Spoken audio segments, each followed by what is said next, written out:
In modern time, mixed farming has gained renowned importance due to the improvement of soil health and natural fertilization and crop production. Lowest input costs because of resources in soil sharing such as manure as fertilizer. As crop residues feeding support biodiversity and ecological balance. Thank you. Over to my friend Tarun. This comprehensive approach to mixed farming will serve as a model for sustainable agriculture fertility, naturally cycling of nutrients.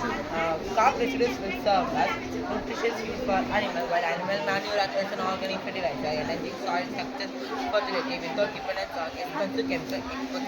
This cycle process not only reduces farming costs but also promotes a balanced ecosystem on the farm. Moreover,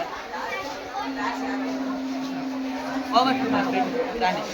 The significance of mixed farming lies in its ability to maintain soil growing demand for sustainable income generation for farmers. Emphasis will be given to soil health management, water conservation, pest control and animal husbandry practices.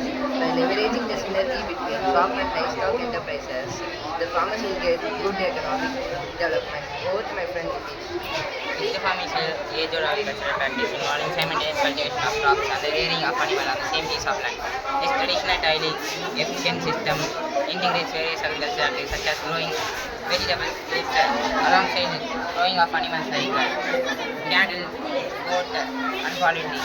By combining complementary practices, agricultural mixed farming optimizes the utilization of natural resources such as water, land, and labor, thereby maximizing overall productivity and sustainability. Thank you. Thank you. Thank you.